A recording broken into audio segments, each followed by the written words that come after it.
It feels as if it's as the world turns with regards to conference realignment. What is the latest? What are the latest rumors out there? We'll try and get to all of that ahead on today's show. I also want to delve into who Brett Yormark is, the new commissioner of the Big 12, who hasn't actually officially started his job quite yet, but he is obviously working behind the scenes to help the Big 12 establish itself. We got all that and more ahead on today's edition of Locked On Cougars. You are Locked On Cougars, your daily podcast on the BYU Cougars, part of the Locked On Podcast Network. Your team every day.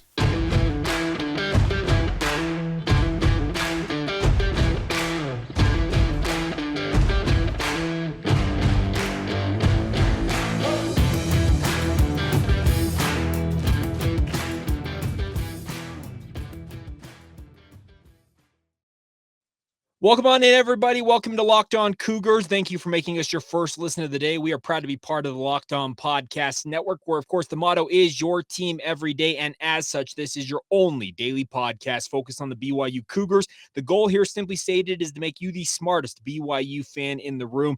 And we do that by joining you every day in short form podcasts, keeping you up to date on everything going on with the Cougars and some bigger notes with regards to the Big 12 and even college football at large. By way of introduction, my name is Jake Hatch. For those of you who may be checking out the show for the first time, our episode yesterday has just absolutely gone berserk. So thank you to all the Big 12 fans, even some of the Utah fans that checked us out yesterday. Thanks for joining us. I am the executive producer of DJ and PK on the KSL Sports Zone in Salt Lake City in my day job.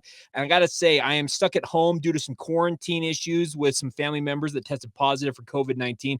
And folks, I am not cut out for the work from home life. It has been a very weird couple of days, having to essentially just mill around the house and help out, obviously, with my family. But man, I am built to be in a radio studio, and I cannot wait to get back on air with DJ and PK. I'm doing stuff behind the scenes, obviously, but not able to actually have my hands on the controls. But the nice part is, with this podcast, I'm able to sit down and share my thoughts with you guys. I was going to record a podcast last night for today, so the Wednesday edition of the show, but I decided to hold off because I've got a good friend, and you can consider him a source if you want to. That's probably the best term for it, that has been a person that I've long confided in with regards to stuff on BYU Matters, whether it's BYU in independence, their pursuit of joining the Big 12, all that stuff. We've talked many, many times about different BYU-related things.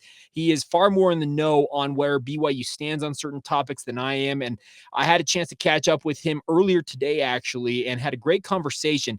And a lot of the reports out there today are that the Big 12 is actively pursuing the 6 schools in the Pac-12 that we discussed previously. Those would be Washington, Oregon, Utah, Colorado, and then the Arizona schools, Arizona State and the University of Arizona. Those 6 schools would obviously bloat the Big 12 to being an 18-team conference. But there's an interesting point about this that Bill Connolly from ESPN made. If you had an 18-team league with the Big 12, it'd actually make it very easy to rotate through the opponents. You would create a 6-team pod in the West, 6 in the middle, and then 6 in the north/eastern side of the country, where in each pod you play your 5 pod members, the 5 schools in your pod outside of yourself, and then you play 2 from one and 2 from the other pod. So you play essentially a 9-conference game schedule, and then you rotate that. You'd actually rotate through playing home and home with everybody in your conference in just 6 years. It's actually kind of funny how it would work out that way. Now, the conversation that I had with my friend was that the Big 12 is indeed pursuing those 6 schools. The other thing that he cautioned when I spoke with him was that nothing is imminent in his mind right now.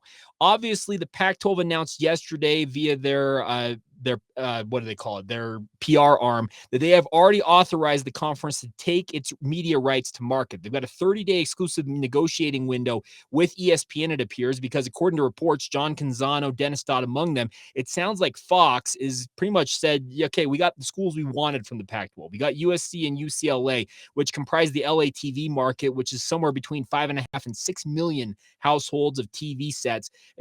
According to John Canzano, one of the guys he spoke with was a former Fox executive. The rights for the Pac-12 after losing USC and UCLA went from something like $500 million to just $300 million. That shows you how much those 2 brands alone carried in the Pac-12. Fox scooped them up, got them into the Big Ten, and now the Pac-12 has to figure out what it's going to do.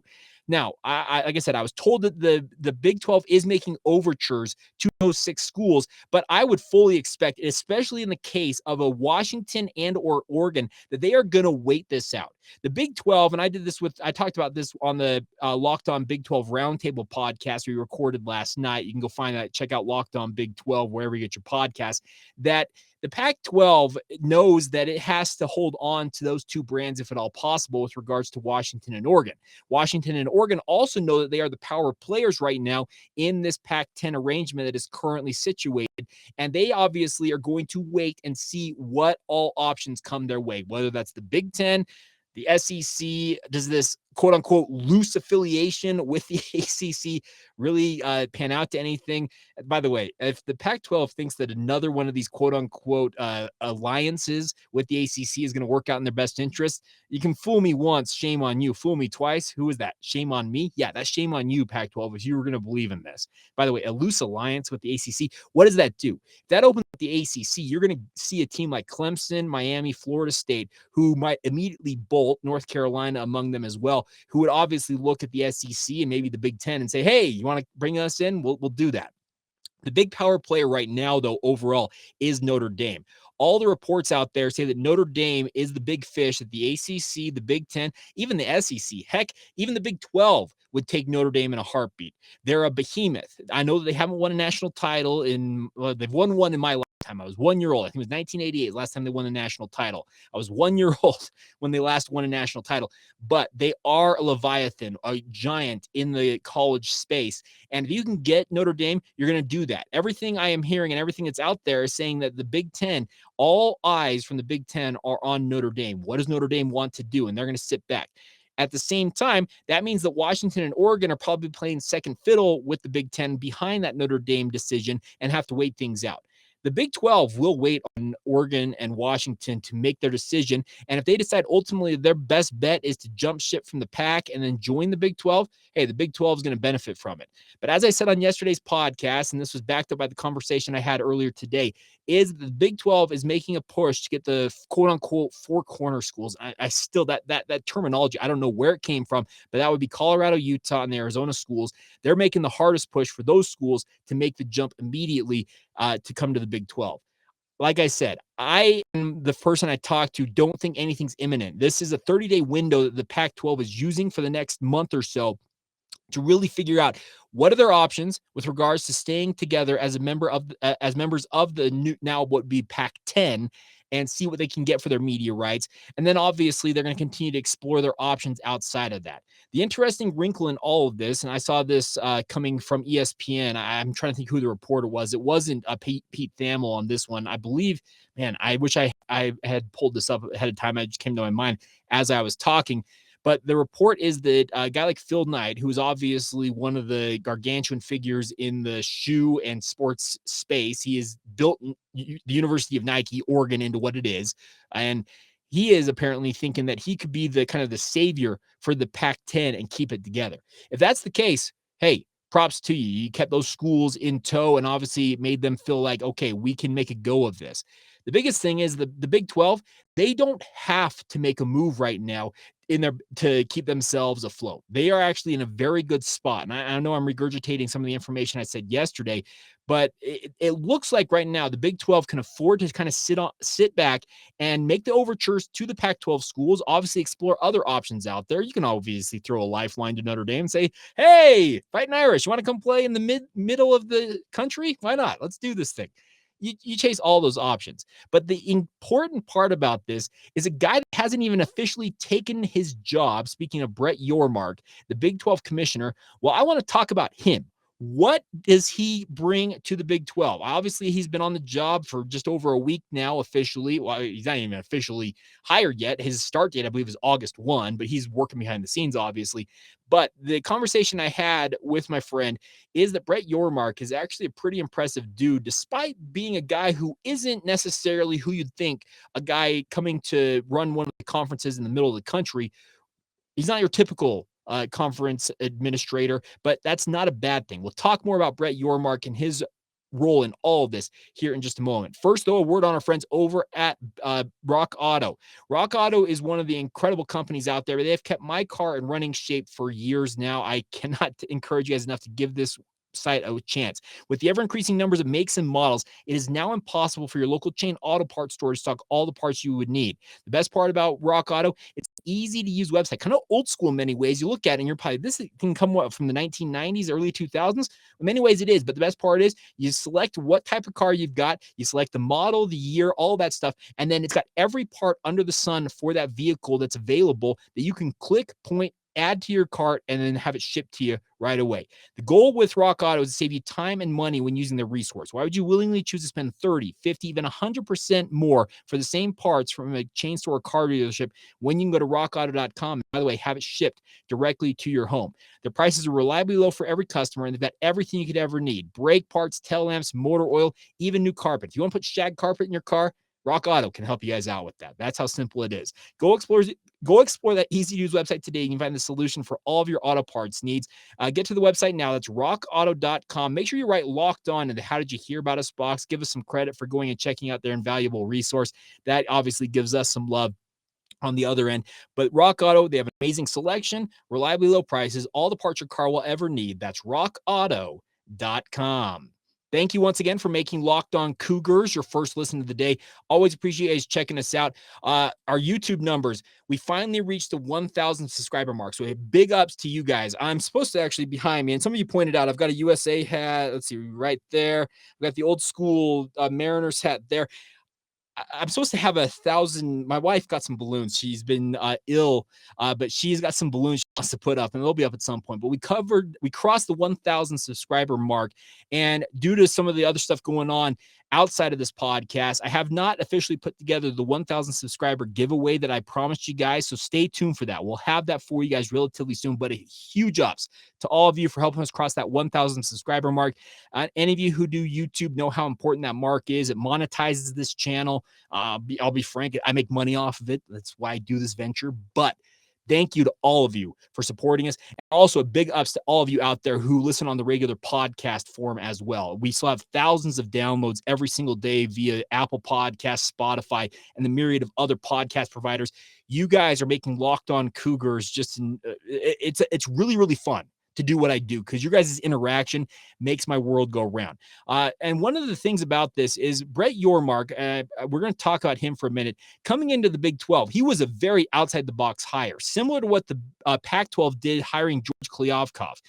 Brett Yormark formerly worked for Rock Nation, which is, of course, the sports agency founded by mogul Jay-Z. Jay-Z is a guy who has expanded his empire from just being one of the all-time hip-hop icons to being a guy who's invested in sports franchises. He obviously now represents athletes via that Rock agency, and that's where Brett Yormark comes from. He's also got previous experience running the New Jersey/Brooklyn Nets, and he's done a really good job in terms of just kind of building his profile. A lot of people out there, and I saw this while I was on vacation last week when the hire officially came down, is a lot of people said, well, he's New York. How does he fit the heartland of America in the Big 12 conference? Well, apparently the Big 12 chancellors and university presidents, I would assume Kevin Worthen, BYU's president, was among those who signed off on Brett Yormark's hire. Obviously, you would have to have had a say in all of this. And the nice part is about Brett Yormark is what I was told today is he is a savvy negotiator. He knows what he's doing. He works behind the scenes. He's not a physically imposing dude by any means. You look at the pictures of him, he just looks like your everyday guy. But what I am hearing is and a lot of the reports out there say the exact same thing, is he's very aggressive right now in trying to establish himself amongst the other power players in the college sports game. He does not officially begin his post as Big 12 commissioner until August 1, but he is working right now trying to make sure that the Big 12 is as well situated as they possibly can be, because he's a guy that's coming into a new job and he doesn't want to have one hand tied behind his back the second he takes the job. He is going to make sure that the Big 12 is on as good a footing as it possibly can be when he officially takes over the post, when he finally, I guess, moves into the office. I don't know what he's doing, but his official job doesn't begin until August 1, if I'm not mistaken. But what I have heard about him is he is a very, very savvy and shrewd negotiator. And that comes from his years of working on the business side of things with regards to the New Jersey and New York Nets, man, I want to say the Devils for a minute there, but he's done a really good job doing that, working with Rock Nation Unified, Rock Nation, obviously that sports agency. This is a guy who has got a different background than most people out there in the college sports space. It actually follows kind of the same game plan that the Pac-12 did when they hired George Kliavkoff from MGM International, where he was in kind of the entertainment space. So I think Brett Yormark, he is going to look outside the box and try and look at things a little differently than maybe a guy like Bob Bowlesby would have. And obviously, I think Bob Bowlesby is going to have his hand in this. He's obviously going to be weighing in. They said that him retiring from his post as Big 12 commissioner did not mean that he was cutting ties with the conference. He's going to stay on as a guy who's going to weigh in with his thoughts. He'll obviously be lending his thoughts to a guy like Brett Yormark as well as the other university presidents, but he is coming in to help the Big 12 make sure that it's in the best spot it can be. He obviously will be making phone calls to these Pac-12 schools saying, hi, I'm Brett. Would you guys be interested in coming to the Big 12? And obviously, it's a lot more complicated than that. There will be back channel communication between the staffs, the university presidents of all of these universities. And I'm sure that there will be a Pac-12, George Kliavkoff going the other way, calling Big 12 schools via back channel saying, hey, what is your interest in potentially jumping over to our conference over here? Or obviously, there's so many different moving parts to all of this. But what I really like about Brett Yormark is he comes in with a non-traditional background with regards to the Big 12. And this is a guy, we all know about the New Yorker type. They are tough, hard-nosed negotiators. That's their reputation. I work with a guy who's from New Jersey. He's proud to tell you that, and Patrick Kinahan on every single day. He'd be happy to tell you guys that. But the thing about that, the Northeast mentality, it's hard-nosed. They don't take fools. They don't suffer fools, I guess is what I should say.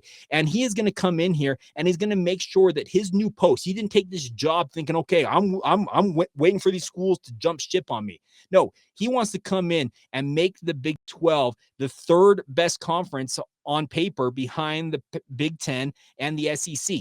Will he succeed in doing that? Only time will tell. It's been a week plus for him on the job, but he comes in, and I think he is a guy who is going to have a very big role to play in the future of the Big 12 and the future of college football. There's so much about this right now that I look at this and say, okay, well, this is going to be a very critical time for conferences across the nation. Even this is going to, by the way, all of this with regards to conference realignment is going to affect the SEC. It's already done that. It's affected the Big 10. It's going to trickle down to the other Power 5 conferences, the ACC, the Pac-12, and the Big 12. And now it's also going to affect the conferences below that. We're hearing all these reports about Boise State, Fresno State, San Diego State, SMU, all pitching themselves to a conference like the Pac-12. I'm sure they've made phone calls to the Big 12 saying, hey, let's come in and be part of this. There is so much of a cascading ripple effect. You've seen that ripples in the water type of thing that's going to affect this sports universe, the college football universe. And it's not going to necessarily be just settled in the next month or so. This is going to be months and years of ripple effects of different decisions being made during this period. But a guy like Brett Yormark, I think he's very, very savvy in all of this. The other thing about this, I'm just pulling this up. Prior to joining the Nets, he served as the vice president for corporate sponsorships for NASCAR, where he oversaw a $750 million partnership agreement, the largest in history at that time. They gave Nextel Communications the naming rights to its premier racing series. So this is a guy who has worked in the NBA. He's worked with NASCAR. He's worked on the agency side of things, working with Rock Nation, the commercial side of that business.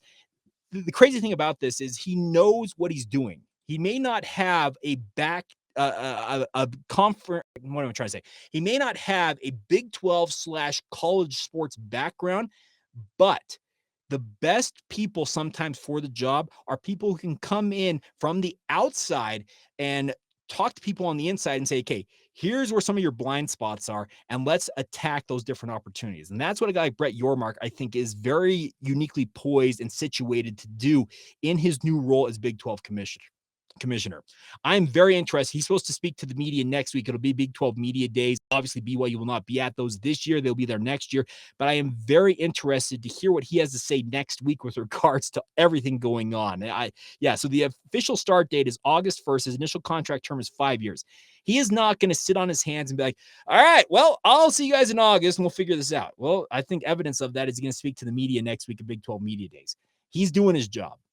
The best part is right now, everything I've heard about him is that he is going to be like a George Kliavkoff and come in and just kind of be a disruptor in a way, in a good way. He's going to make sure the Big 12 operates the way it should and obviously try to establish itself amongst all of this what am I trying to call it? I don't know, madness, upheaval going on in college sports. But at the same time, he wants to make sure the Big 12 pursues opportunities as they move forward here with regards to their opportunities, whether it is chasing those 6 Pac-12 schools to bring them into the conference and make it as big as maybe as an 18-team league, pursue opportunities, maybe as a partnership with the Pac-12, but you explore things with the ACC, who knows? But the other thing about this is he's got to work on the media rights. The Pac-12 already entered the negotiating window, the 30-day exclusive window with ESPN and some of its other media rights partners right now. Well, theirs come up in 2024. The Big 12's come up in 2025. Well, could he decide, you know what, let's go to market a little bit early and pursue what we can see and pursue what we can get? Interesting decisions ahead, but I, for one, everything I've heard about Brett Yormark, I'm pretty intrigued by him taking over here. And when you have got endorsements from guys like Adam Silver, the commissioner of the NBA, that means you got some pretty good things going on. Fox Sports CEO and executive producer Eric Shanks weighed in on this. I'm just looking at this release from the Big 12. Lawrence Skuvanek, the Texas Tech University president and Big 12 Conference Board chair, he said that we have chosen a highly adaptable leader who thrives in dynamic times. Well, you want to talk about dynamic times? Right now is it. All right, final thing I want to hit on today's show is with regards to BYU basketball and the Big 12. Could the Big 12 become truly the preeminent power in college hoops that it appears to already be via some additions and also some notes on the BYU basketball program? We'll get to all of that here in just a moment. First, though, another word on our friends over at Built Bar. Absolutely love this company. I am a huge fan of Built Bars. I actually got one right here. Let me see what I got. What do we got here? We got a rocky road today. And I'll tell you what, guys, I am a big fan of Built Bars. They are the best tasting protein bars that I have ever had. The macros on these things are absolutely incredible. They also have what they call their Built Puffs. They're the first of its kind, a collagen protein infused marshmallow bar. And if you guys have not tried those as well, in addition to the regular Built Bars, you are missing out. As I said, the macros are absolutely incredible, between 130 and 190 calories per each bar, 17 to 19 grams of protein, but just 4 to 7 grams of sugar. It's absolutely incredible. The best part is they're both tasty, delicious, and healthy for you guys. That's not both. That's 3 things. But regardless, you get what I'm talking about. The other important part about this is BYU football in particular, still has their name, image, and likeness agreement with Built Bar. So when you support Built Bar and the Built branded companies, you're supporting BYU football in the process. We're going to save you some coin as well. Get to Built.com, place your order there. Use the promo code LOCKED15 when you get there. That's LOCKED15 for 15% off your order. Once again, promo code LOCKED15 at Built.com. Support BYU football by supporting our friends at Built Bar. All right, before we go on today's edition of Locked On Cougars, as I talked about, I want to talk a little bit about the Big 12 and the basketball side of things with all of this. Football is obviously the driver in all of this conference realignment. We all know that. But if you were to get the Arizona schools, Utah, Colorado, Washington, Oregon, any of those 6 to come into what is already maybe the preeminent college basketball conference, how much better would college basketball be with that just incredible amount of talent, depth, just across the board that the Big 12 would have in college hoops? You'd have Arizona, who is just absolutely one of the behemoths. They are a legendary program. We all talk about Lute Olson. Well, guess what? They have not missed a step in the era since Lute Olson was the head coach down there in the desert. Arizona State, okay, whatever. But Oregon, very, very good right now. Washington's had some very good times. We all know about Utah's legacy. If you're a BYU fan, you know how good Utah has been in basketball. They've not been that for 20 some odd years, but the history is there. The thing about this is if the Big 12 were to pull off any of this expansion, whether it's 2, 4, or 6 schools from the Pac-12, if they were to join the conference, you would make a college basketball conference that just is absolutely incredible. It would be lights out and so much fun to watch. The issue for BYU is, wow, do you have your work cut out for you? What I like right now is we already learned last week that Noah Waterman has pretty much filled out BYU's roster, a 6'11", a swingman, a guy who can play anywhere between the 2 and 5 positions for BYU. I think a very versatile pickup for BYU, who has got a really unique background and connection to BYU because he's from the Finger Lakes area. And many of you who know LDS church history, well, the Finger Lakes in New York is where Palmyra, New York, where the Church of Jesus Christ of Latter-day Saints was founded. So I would assume that Noah Waterman at a base level knows about the LDS church and at least the now knows about the affiliation with the Church of Jesus Christ of Latter-day Saints and Brigham Young University. The thing about this is a guy like Mark Pope, I think he looks at this as a huge opportunity. He is going to go out there and he's going to continue to recruit at an extremely high level. And if a program like Arizona or an Oregon, Washington, Utah, Colorado's had its moments as well in the recent past, those all come into the conference, you are becoming the absolute powerhouse of college hoops. Some people out there who have expressed their concern that a guy like Mark Pope has got prying eyes and obviously kind of always looking around at where he might want to go for his next stop in his college coaching career. Well, why would he want to leave the Big 12 unless he wants to run away from competition? You're going to be in the preeminent college basketball conference if you get the likes of Arizona, Oregon, Colorado, Utah. You get them all in there. You have just absolutely run past the Big East. The Big Ten can say what it wants, but I would take the Big 12's college basketball offerings over what the Big Ten's offering. And the SEC has had its moments in the recent past, but they're just not invested in college basketball. It's about football down there in the Southeastern Conference. So there is some interesting ripple effects both in the college football sphere, but even in the college basketball sphere with this conference realignment. I, for one, let me get this out there on the table. I've said it once, I'll say it again. I want to see some of these Pac-12 schools join the Big 12. I would love nothing more than that. If you can get the Arizona schools in particular, you bring Arizona in as a college basketball brand to add to Texas Tech, Houston, who am I thinking of? Oklahoma State's had its moments recently. Kansas, obviously, is one of the big programs out there. You would make the preeminent college basketball conference out there. And I am of the opinion that why would Mark Pope want to leave that conference? He is recruiting against the best. He's going to have an opportunity to bring in talent to BYU that they maybe haven't ever had a chance to see in the past. And it just seems like it would be a home run for a guy like Mark Pope to stick around at BYU if that comes off. Obviously, a program like Kentucky, where he obviously played his college ball, would be a very hard sell for him to say, okay, you know what?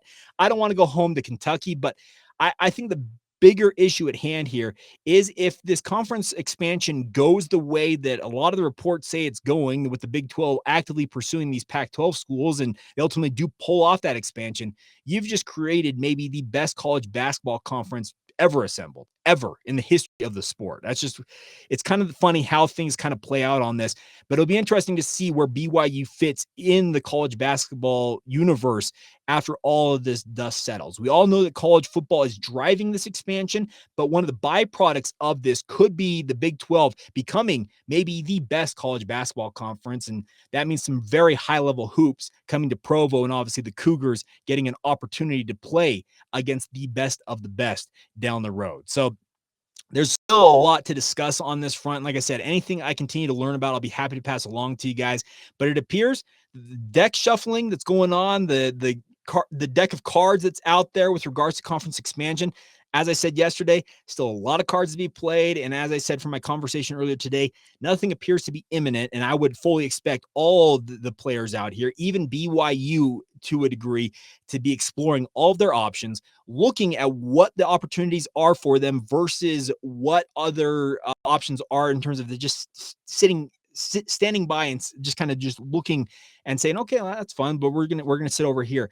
The biggest thing for a program like BYU, university like BYU, is feel confident that the Big 12 is in a very good spot right now. It sure feels like the Big 12 went from being the program, the universities in it, the conference itself went just a year ago from being one, it's going to die, to now maybe being the third best conference in college sports. It's just crazy to think how quickly things can change, but that doesn't mean that things can't change and flip that on its head in a way as well. Still a lot to track, still a lot to play out. And of course, we'll have it covered for you guys right here on Locked On Cougars. So a big thank you once again for making us your first listen of the day. Want to encourage you guys now to get over to our friends over at the Locked On Big 12 podcast. As I said, I was a member of their Roundtable edition. You can find that now wherever you get your podcast. Make sure you subscribe, rate, and review this show as well as that show. Give us some love. We are absolutely loving what we're doing here, and hope you guys have a great rest of your day whenever you hear this. This has been the Locked On Cougars podcast. See ya.